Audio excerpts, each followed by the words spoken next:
किसान वाणी कार्यक्रम के प्रायोजक हैं कृषि एवं किसान कल्याण मंत्रालय, भारत सरकार। हर जोखिम से निकल कर फसल आए, सुरक्षित हो जाए। फसल बीमा से हर किसान अब आत्मनिर्भर हो जाए।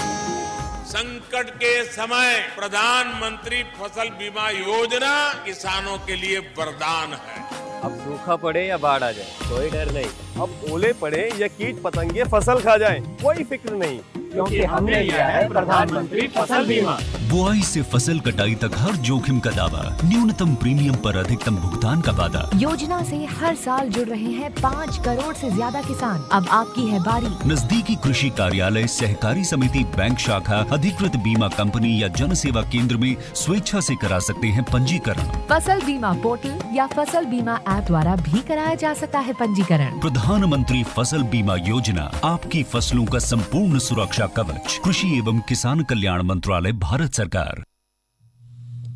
किसान वाणी कार्यक्रम सुनिए सारे बाण भाइयों ने विनोद भाई की राम राम।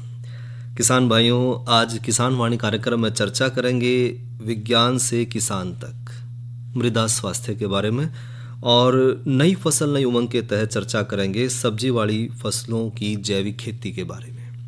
साथ ही भाइयों लेंगे जानकारी प्राकृतिक खेती में, प्राकृतिक खेती शुरू करने में सावधानी पर। इसके अलावा भाई जो दूसरे समसामयिक विषय हैं उन पर भी करेंगे चर्चा और करवाओगे भाइयों का मनोरंजन, सुनेंगे लोकगीत भी।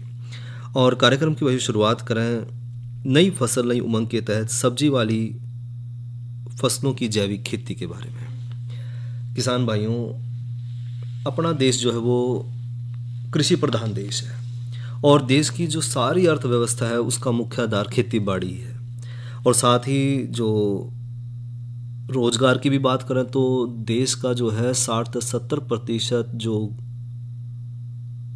वर्ग है वो खेती बाड़ी पे निर्भर करे है, या परोक्ष रूप से भी जो है खेती बाड़ी पे वो निर्भर करे है। और भोजन मनुष्य की मूलभूत जरूरत है और उसकी पूर्ति खातिर ही भाइयों देश में हरित क्रांति लाई गई और अधिक से अधिक अन्न उपजाऊ का नारा भी दिया गया था।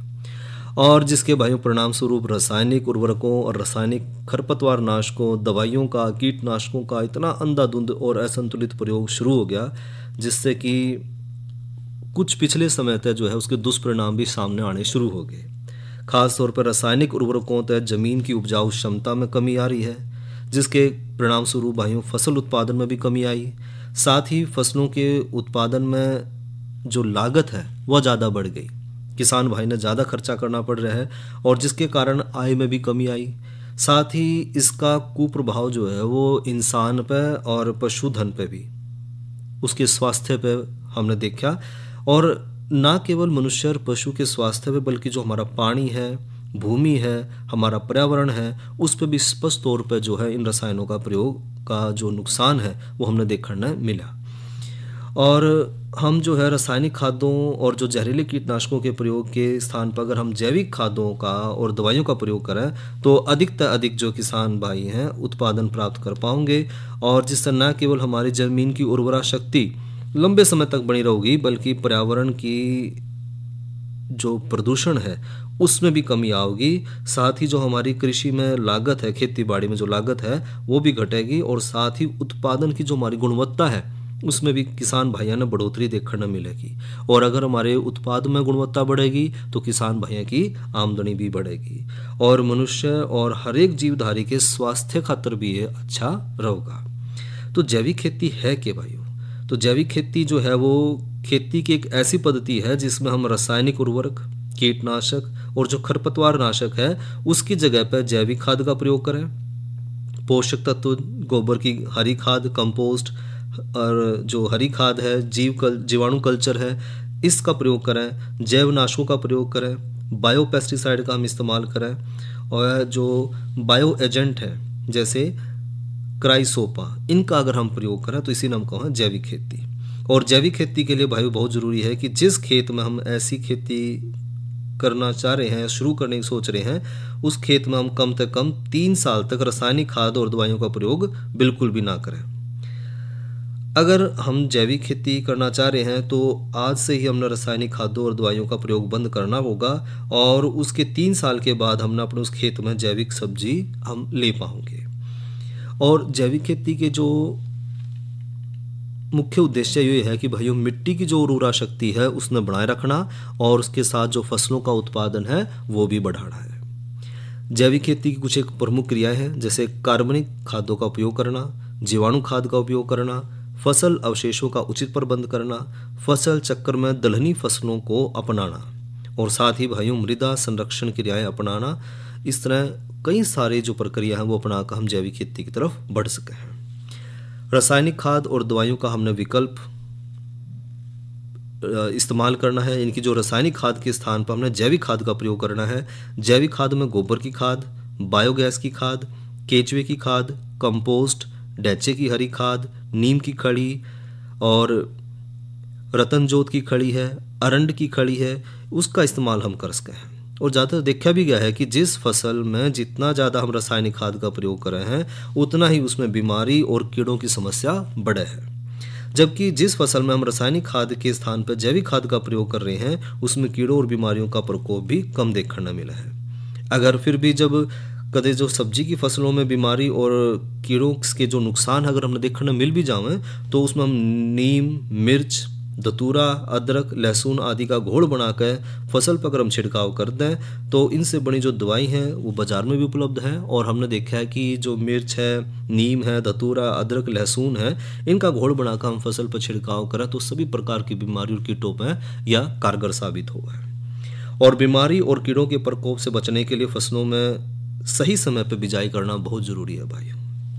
सब्जी की फसलों में जीवाणु खाद का प्रयोग ज़्यादा लाभकारी देखा गया है। और फलीदार सब्जियों जैसे कि मटर है, सेम है, गवार आदि की जो जड़ है उसमें छोटी छोटी गांठ पाई जाए हैं और इन गांठों में ही राइजोबियम नाम का जीवाणु रवे है। और ये भाइयों वायुमंडलीय जो नाइट्रोजन है या जो नाइट्रोजन गैस है उसको पौधों में इस्तेमाल करके जड़ों में इकट्ठा कर ले है जिससे पौधे द्वारा आसानी तक ग्रहण किया जा सके है। और इसी कारण भाइयों इन फसलों में ज़्यादा नाइट्रोजन की जरूरत हमने नहीं पड़ दी, परंतु भूमि में जो मौजूद जो राइजोबियम जीवाणु है वो पौधों की जड़ों में जो ग्रंथि है उसमें 30 से लगभग 20 से 30 दिन के अंदर जो है नाइट्रोजन बढ़ाना शुरू करते हैं, जिससे भूमि के अंदर नाइट्रोजन की जो कमी है वो अपने आप प्राकृतिक तौर पर पूरी हो जाए। और इसके प्रयोग तो भाइयों भूमि में 10 से 15% तक की नाइट्रोजन की मात्रा बढ़ जाए और जिससे भूमि की उपजाऊ शक्ति भी बढ़े। साथ ही भाइयों फलीदार सब्जियों के अलावा जो अन्य सब्जियां जिस तरह की टमाटर है, बैंगन है या आलू है उसमें भी राइजोबियम की जगह हम अगर एजोबैक्टर खाद का प्रयोग करें तो उसमें हमने देखा ज़्यादा लाभ किसान भाई ले पाए हैं। एजोबैक्टर जीवाणु खाद जो जमीन है उसमें पहले से मौजूद अघुलनशील फास्फोरस आदि जो पोषक तत्व हैं उन्हें घुलनशील अवस्था में परिवर्तित करके पौधे को आसानी से उपलब्ध कराता है। जैविक खाद के साथ साथ जीवाणु खाद का प्रयोग करना भी बड़ा उत्तम माना जावा है। और जैविक खाद भाइयों जीवाणु खाद की क्षमता ने बढ़ाता है। जैविक विधि से तैयार की गई सब्जी के जो गुण हैं वो ज़्यादा अच्छे हुए हैं, उसमें पोषक तत्व ज़्यादा मात्रा में पाए जाए हैं और जो सब्जी है वो ज़्यादा समय तक ताज़ी बनी रहा है। जैविक विधि से तैयार करी गई सब्जी खाने में रासायनिक विधि से तैयार करी गई सब्जी तो ज़्यादा स्वादिष्ट हो है, क्योंकि जैविक खेती में भाइयों जो कीटनाशक है उसका प्रयोग नहीं किया जाता, जिससे जो सब्जी है उसकी गुणवत्ता बढ़ा है, उसके स्वाद में हमने फ़र्क देखने मिला है, उसके रंग में हमने फ़र्क देखने मिला है और किसान भाई ने जो है बाज़ार में उसका उचित मूल्य भी मिला है। बात करें भाइयों जैविक खेती से होने वाले लाभ है तो एक तो जैविक खेती करने का सबसे बड़ा लाभ यह है कि इससे ज़मीन की उपजाऊ शक्ति में बढ़ोतरी हो है। साथ ही जैविक खेती से तैयार सब्जी जो है वो फसलों की गुणवत्ता अच्छी होने के कारण किसान भाइयों को जो बाजार में सब्जी के भाव है वो बढ़िया मिले हैं, जिससे किसान भाई की आय में भी बढ़ोतरी मिलेगी। साथ ही जैविक खेती का अर्थ भाइयों सब्जी फसलों में उत्पादन खातर जो लागत हम लगा रहे हैं वो लागत में कमी आएगी और उससे जो है किसान भाई का पैसा बचेगा। साथ ही जमीन की गुणवत्ता में जैविक खेती के सुधार देखे जाओ हैं और जमीन की जो जल धारण करने की क्षमता है वो बढ़े है। जैविक खेती से भाइयों उपजी फसलों के उपयोग से हमारे शरीर में जो पारंपरिक रूप से जो पौष्टिक तत्व हैं उनकी कमी पूरी हुई है, जिससे शरीर के कई प्रकार के जो विषाक्त तत्व है उससे शरीर बच जाए। साथ ही पशुओं के गोबर और कचरे के उपयोग से भाइयों जैविक खाद बढ़ाने से जो पर्यावरण प्रदूषण है उसमें भी कमी आवे है। तो भाइयों ये तो ली जानकारी नई फसल नई उमंग के तहत सब्जी वाली फसलों की जैविक खेती पे। और ये बात करें भाइयों मौसम की, तो आज का जो अधिकतम तापमान रहा वो रहा 33 डिग्री सेंटीग्रेड और न्यूनतम तापमान रहा 27 डिग्री सेंटीग्रेड। और आने वाले कल का अधिकतम तापमान रहने की संभावना है 33 डिग्री सेंटीग्रेड और न्यूनतम तापमान रहने की संभावना है 27 डिग्री सेंटीग्रेड। साथ ही भाइयों हवा की जो गति रहेगी वो रहेगी 16 किलोमीटर प्रति घंटा और जो है बादल छाए रहने की संभावना रहेगी। और इब लेवो भाई जानकारी कल के कृषि कार्यक्रम के विषय की। तो कल है भाइयों दिन शुक्रवार और कार्यक्रम अन्नदाता में चर्चा करेंगे कल गर्मियों के मौसम में मुर्गी घरों के प्रबंधन और अन्य देखभाल पे। और साथ ही आज की नसीहत के तहत चर्चा करेंगे धान की रोपाई में सावधानी पे और जानकारी लेंगे भाइयों फसलों में उर्वरकों का समुचित उपयोग। और इब करवा भैया का मनोरंजन सुनैया रागणी। तेरा फर्ज हुआ पूरा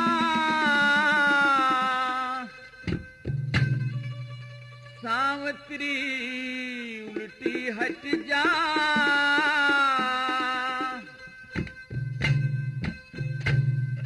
बिना पति के धर्मराज मेरी चुप करे जिंदगी कटे जा।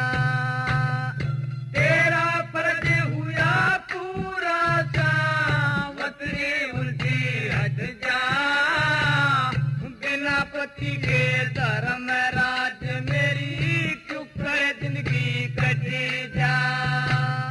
सत्यवान के सिवा मांग ले हर गज भी ना टाल करूं पहले वचन भरो भगवन में आगे फिर सवाल करूं। सच्ची सती सावत्री से तू मैं भी तेरा ख्याल करूं जवान अवस्था जति पति बिन मोक्ष बता किस डाल करूं। भले बुरे कर्मों का लेखा जो थारे आगे छट जा छुट्टा मौका जाल जगत में एक दिन बेरा पट जा। तेरा फर्ज हुआ पूरा सावत्री उल्टी हट जा बिना पति के धर्म राज मेरी चुप जिंदगी कटे जा। और फिर यमराज सावित्री को 3 वचन देने की हाँ भर लेता है। तो सावित्री पहले वचन में क्या मांगती है?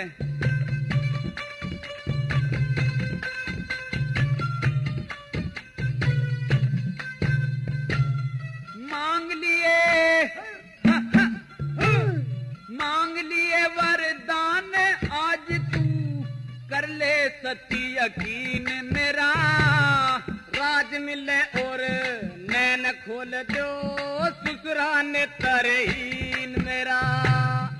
ऐसा ही होगा सावित्री अब देख लिए तू सीन मेरा बिना पति के श्रीमान मन हो गया घना मलिन मेरा। हाँ जीत उसी की होती आई जो सच के ऊपर डट जा उस मानस का क्या कर ले दो कई बात न नच जा।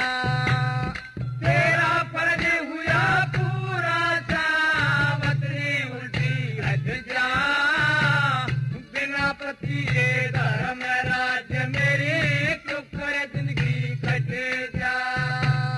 और फिर सावित्री दूसरे व तीसरे वचन में यमराज को किस प्रकार से उलझा लेती है।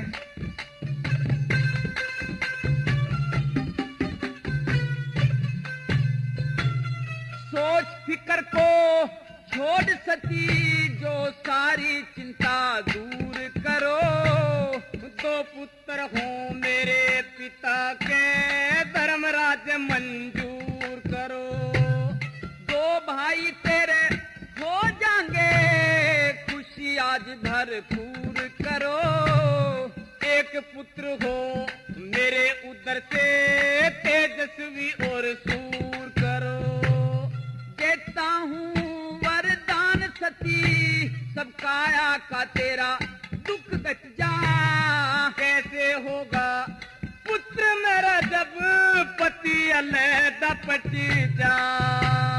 तेरा फर्ज हुआ पूरा सावत्री उल्टी हट जा। बिना पति के धर्म राज मेरी चुप जिंदगी कट जा।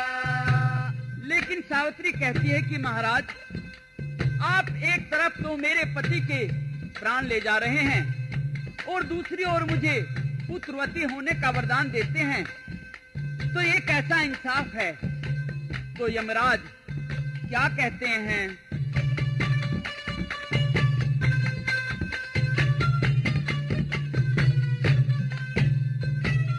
सावत्री तन बचन लिए मैं चक्कर भी फंसाया। नो निधि और 12 सिद्धिया दीन आपके है माया। किस तरह जीवित कर दूं मैं तेरे पति की काया। सब कुछ कर सकती भक्ति भगवान भजन में पाया। मान सिंह ने मन समझाया नाम हरिहर कारट जा।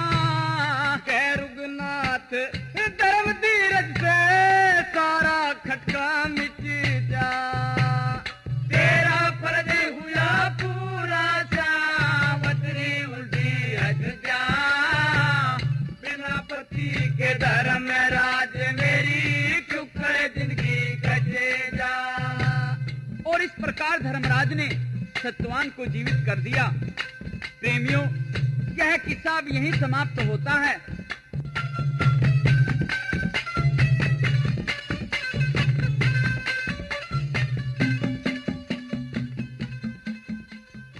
और वही इस रागणी के बाद अब करा चर्चा विज्ञान से किसान तक मृदा स्वास्थ्य। किसान भाइयों, मृदा स्वास्थ्य मिट्टी की वो क्षमता है जो एक महत्वपूर्ण जीवित पारिस्थितिकी तंत्र के रूप में काम कर रहा है, जो इसके कामों को बनाए रखा है। मिट्टी जो है वो एक जटिल वातावरण है जिसमें कई घटक शामिल हो हैं, जिसमें कार्बनिक पदार्थ हैं, सूक्ष्म जीव हैं, उनके पूरे समुदाय हैं, हवा और पानी के छिद्र हैं और खनिज शामिल हैं। लेकिन दुख की बात यह है कि मानवीय जो गतिविधि है उससे मिट्टी के स्वास्थ्य को बहुत नुकसान पहुंच रहा है, जिसका असर पूरे पारिस्थितिकी तंत्र पर देखने मिल रहा है। और इसमें कई सारे घटक ऐसे हैं जो मिट्टी के स्वास्थ्य पर प्रभाव डाल रहे हैं। और मृदा स्वास्थ्य 3 मुख्य मृदा गुणों पर निर्भर कर है: मृदा के भौतिक गुण, रासायनिक गुण और जैविक गुण।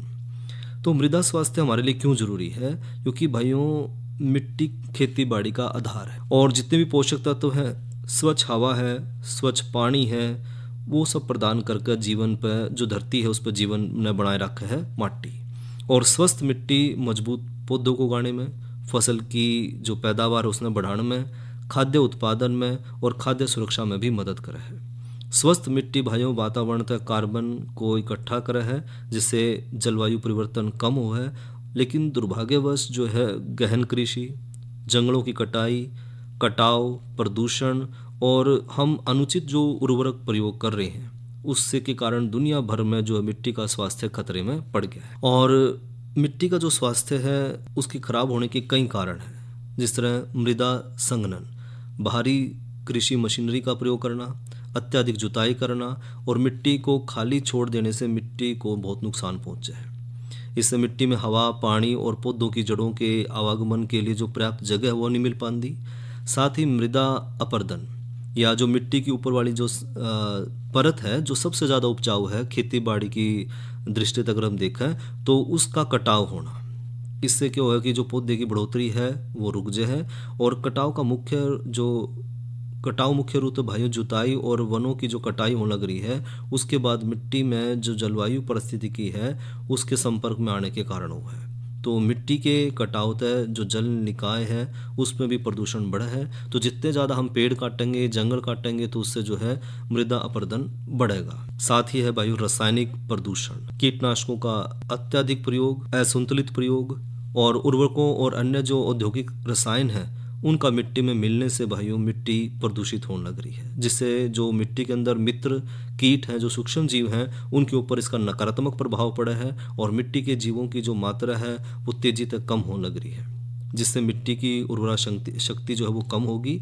साथ ही जुताई, इससे भी भाइयों वातावरण में कार्बन जो है उतना ज़्यादा निकला है जिससे ग्रीन हाउस गैसों का उत्सर्जन बढ़ा है और मिट्टी की सेहत खराब हुआ है। तो कुल मिलाकर भाइयों यह जलवायु परिवर्तन में भी योगदान देवा है। तो हमने जो है अपनी जो मृदा है उसको स्वस्थ रखना है, उसके स्वास्थ्य को बनाए रखना है। और उसके स्वास्थ्य को बनाए रखने खातिर भाइयों हम जो है खाद बना सकें, अपनी खुद की खाद। खासतौर पर उदाहरण के लिए जो है हमारे घर के जो अपशिष्ट पदार्थ है, घास है या जो पौधों के मलबे हैं, उन सब को इकट्ठा करके भी हम जो है एक प्राकृतिक खाद बना सकें और रसायन था बच सकें। और मल्चिंग मृदा में जो है कार्बनिक पदार्थ की मात्रा बढ़े है और साथ ही भाइयों मृदा जो सूक्ष्म जीवों की जो उसमें सक्रियता है वो भी बढ़े है। जैविक नियंत्रण का प्रयोग करके भी हम भाइयों जो कि प्रकृति आधारित है, पर्यावरण के अनुकूल उत्पाद की अपने बगीचों को कीटों और बीमारियों से बचा कर और पौधों के स्वास्थ्य में भी सुधार कर सके हैं। उसके लिए हमने करना क्या है भाइयों, अगर मिट्टी के स्वास्थ्य को हमने बढ़ाना है तो सबसे पहला काम करना है रसायनों का हमने कम से कम प्रयोग करना है। जैसे प्राकृतिक आधारित जो समाधान है उनका हम चुनाव करें, जैसे जैव नियंत्रण है या जैव संरक्षण। इसके बहुत सारे फायदे हैं और ये प्राकृतिक उत्पाद भाइयों गैर लक्ष्य जीवों के को जो है सुरक्षित रखें और मिट्टी की जो जैव विविधता है उसको भी संरक्षित रखें, बचा कर रखें। खेतों में वापस जाने वाले जो कार्बनिक पदार्थ है उसकी मात्रा में बढ़ोतरी करना, फसल अवशेषों को मिट्टी की सतह पर छोड़कर या जो जैविक गीली घास है उसका प्रयोग करके भी हम जो है कवक फसलों के साथ उसमें कार्बनिक पदार्थों को बढ़ा सके हैं। साथ ही मशीनरी और पशुधन से जो है मिट्टी के संघनन को कम करना है, यानी कि जो न्यूनतम या जो शून्य जुताई और जो चरागाह प्रबंधन के माध्यम से भी भाइयों जो अतिचारण हो रहा है उससे बचाया जा सके, जिससे मिट्टी में होने वाला जो गड़बड़ी है वो कम करी जा सके है और इससे मिट्टी की सेहत को फिर से जो है बेहतर बनाने में मदद मिलेगी। साथ ही फसलों को घुमावें, कीटों और बीमारियों के चक्रण को तोड़ने के लिए भाइयों मिट्टी के ऊपर और अंदर जो है विविधता बढ़ानी पड़ेगी और फलियां और जो रोटेशन के लिए जो है अच्छी फसल लगावें, यानी कि जो हमने फसल चक्रण इस्तेमाल करना होगा, जिससे जो है मिट्टी के अंदर नाइट्रोजन बढ़ेगी और साथ ही साथ जो कीटों का आक्रमण है वो भी कम से कम होगा। साथ ही जल प्रबंधन के लिए भाई पेड़ पौधों और झाड़ियाँ ज़्यादा लगावें, जिससे मिट्टी में पानी की घुसपैठ बढ़ सकेगी और मल्चिंग जैसे अन्य जो तकनीक है उससे भी पानी बचाने में मदद मिलेगी। साथ ही पोषक तत्वों का भी हमने प्रबंधन करना पड़ेगा। पोषक तत्वों की अधिकता को कम करने के लिए जो है खाद और उर्वरकों का हमने सावधानीपूर्वक जो है उपयोग करना है और एकीकृत कीट प्रबंधन जो है उसको स्थायी रूप से निपटाने के लिए हमने इसमें जो अवांछित पर्यावरणीय जो प्रभाव है उसको सीमित किया जा सकेगा और जो है एकीकृत कीट प्रबंधन इस्तेमाल करके भी जो हम भूमि की उपजाऊ शक्ति ने बढ़ा सके हैं। साथ ही साथ भाइयों मिट्टी में कार्बनिक पदार्थों और जो जैव विविधता है उसका भी बहुत बड़ा महत्व है। कार्बनिक पदार्थ मिट्टी को काम करने में मदद कर रहे हैं और इसे जो है प्रत्यक्ष और अप्रत्यक्ष रूप से कई तरीकों से प्रभावित कर रहे हैं, जैसे मृदा का संरचना में सुधार कर रहे हैं, मृदा में जो पीएच मान है, तापमान है, वायु संचार है उसको भी नियमित कर रहे हैं, सूक्ष्म जीव गतिविधियों को और जो उनकी विविधता है उसको बढ़ावा दे रहे हैं और पौधों की बढ़ोतरी के लिए भी आवश्यक पोषक तत्वों की आपूर्ति कर रहे हैं। रोग का जो दमन है उसने बढ़ावा है और साथ ही साथ भाइयों जल अवशोषण और जल न जो अवधारण करने की ताकत है मिट्टी की उसने बढ़ावा है और मृदा अपरदन को कम करके उपजाऊ भूमि की हानि से भी बचावा है। तो इस तरह भाइयों हम जो है मिट्टी की उपजाऊ शक्ति बढ़ा सके हैं। ये तो भाइयों करी चर्चा विज्ञान से किसान तक मृदा स्वास्थ्य पे। और भाइयों इब लेवा जानकारी प्राकृतिक खेती शुरू करने में किन किन बातों का हमने ध्यान रखना है या क्या सावधानी हमने बरतनी है। तो प्राकृतिक खेती भाइयों जब हम करें तो एक चीज़ का हमने ध्यान रखना है कि खासकर जो छोटे किसान भाई हैं कि प्राकृतिक खेती जब हम शुरू करें तो हमने जिस जगह पर हम रासायनिक खेती कर रहे हैं उस जगह पर 2 से 3 साल तक हमने रासायनिक खेती बिल्कुल भी नहीं करनी है और उसके बाद फिर प्राकृतिक खेती की हमने शुरुआत करनी है। इसलिए कई बार देखा जाएगा कि किसान भाई इस बात पर डर जाए है कि भाई उत्पादन घट जाएगा, तो शुरुआत थोड़ी जगह तक करें। अगर किसान भाई तो कई किले हैं तो 1 किले या आधे किले तो शुरुआत करें और धीरे धीरे जो है उसका जो है क्षेत्र बढ़ाते चले जाओ ताकि जो है आहिस्ता आहिस्ता जो है प्राकृतिक खेती की तरफ हम बढ़ पाएँ और किसान भाई का नुकसान भी ना हो पाए।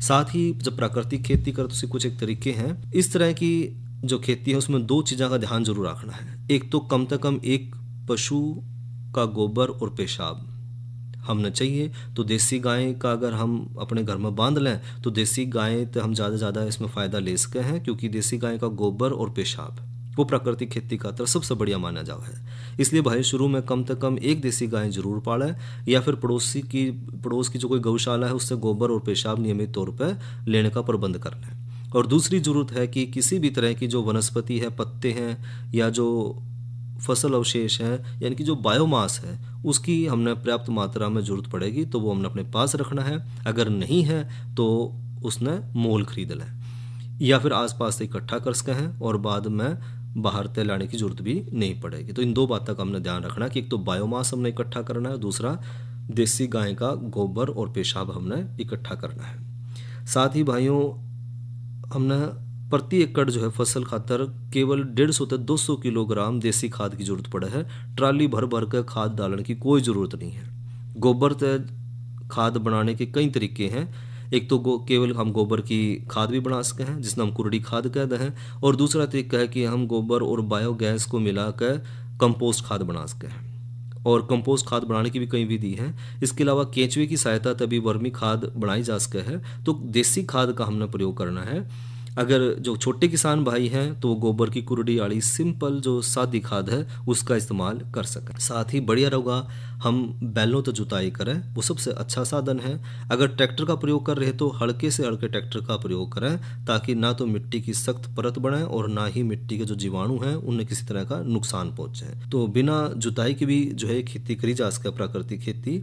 और जो मूल फसल लेने से पहला भाइयों जल्दी उगने वाली जो सब जगह की जो फसलें हैं, खास तौर पर जो फली वाली जो फसल है उसकी बुआई करके 30 दिन के बाद होने पर उसकी हल्की जुताई करके या भारी जो मेज मार कर उसने कुचल दें। और मिट्टी में दबाने की उसमें ज़रूरत नहीं है। आमतौर पर जो हरी खाद है उसके लिए कई मौसमी फसलों का हम प्रयोग कर सके हैं। तो ये तो भाइयों बात करी कि प्राकृतिक खेती जो हम शुरू कर रहे हैं तो उसमें किन किन बातों की हमने सावधानी रखनी है। किसान वाणी कार्यक्रम के प्रायोजक थे कृषि एवं किसान कल्याण मंत्रालय, भारत सरकार। अरे अरे अरे क्या कर रहा है? इधर इधर इधर हम बोल रहे हैं तेरे बीजू का। उतला बोल रहा है? पक्षियों से तो हम खेत को बचा लेते हैं पर इन घातक रसायनों से कैसे बचाएं? मतलब? देख बेटा, तू जो ये अंधाधुंध रसायन मिलाता है ना, मिट्टी की सेहत बिगड़ने लगी है और जब माटी ही कमजोर पड़ जाएगी तो उपज कैसे सेहतमंद होगी? अरे पहले ऐसा नहीं था। पूछना अपने बड़े बुजुर्गों से कैसे फसल लहलहाती थी, शुद्धता झलकती थी। हाँ, माटी भी तंदुरुस्त और लोग भी। अरे अब पहली वाली बात कहाँ? पर अब तो सब यही डाले हैं। सब नहीं, आज भी लाखों जागरूक किसान परंपरागत विधि से फसल उगा रहे हैं। खर्चा कम और उपज की कीमत भी बेहतर पा रहे हैं। सच है? रे बेटे एक्सपीरियंस से बता रहे हैं, धूप में बाल सफेद नहीं किए हैं। हाँ। ठीक है भाई, मैं भी आज से जैविक खेती शुरू करूंगा। माटी से प्रेम की परंपरा है परंपरागत खेती। और भाइयों किसान वाणी कार्यक्रम का समय यहीं तक। इसी के साथ अपने भाई विनोद ने दो इजाजत। अच्छा भाइयों, राम राम।